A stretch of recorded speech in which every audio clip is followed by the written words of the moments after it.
What do you think, and if you were in charge of Anthony Joshua, what would he do now? What would you do with him now, with his career? Well, you know, when you're on the outside looking in, when you're sitting outside the ring, right, you got 20/20 vision. Everything that's going on. It's like you can see perfectly what this guy should do, what they should do with the guy, so on and so forth. But I'm the type of person that I never offer my opinions on that kind of stuff with guys. You know, I can give you an overview from the outside. A guy like him or anybody that's been to those heights basically and have proven that they can do it in whatever it is that they're doing, whether it would be professional football, professional basketball, professional baseball. If you're the hitting coach, you're just tweaking what he does well already. He's a home run hitter. You're just tweaking it, right? If you are the pitching coach, you're just tweaking the pitches.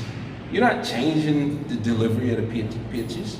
You know, you just, if he got a 95-mile-per-hour fastball, you don't want to, you know, you just tweaking it, right? Right. The same thing if you are a boxing trainer.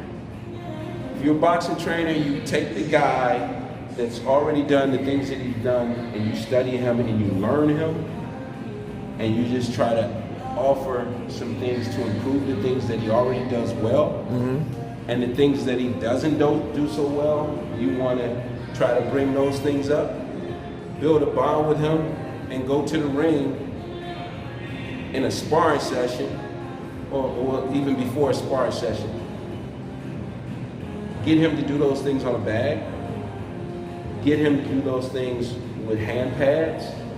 Get him to now duplicate that in a sparring session, and then continue with that to take it to an actual fight and do those things on fight night. So there's not one thing that you can just do with Anthony or any fighter that says, oh, this makes everything right. No, it doesn't work that way.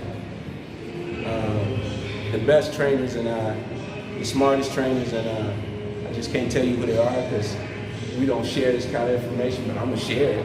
All right. The best one is the one that understands that he doesn't know everything and he needs to learn the fighter. You need to learn who the fighter is and what the fighter does. And ultimately, it's up to the fighter to go out there and do the things that you're suggesting that he does to make him better. It appears, or has been one thing, that maybe Anthony Joshua hasn't fought the way people want him to fight them, to win a big fight, like against a guy like Usyk.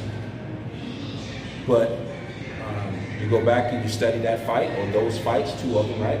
And you go back and you study them, and you break them down, and you come back to Anthony and say, hey, you know, look at this thing right here. Let's just work on that one little thing right there. That's just tweaking it. Because we're not going to be able to go to the ring and say, okay, in one night, we figured everything out to do. No, it's going to be little steps, small steps, and hopefully you build up to get him to be able to win those big fights like that again. He's definitely got the potential to be a world champion again. Very big man, athletic, and still young enough to do it. How old is he? 32. 32, which is young for a heavyweight. That's young.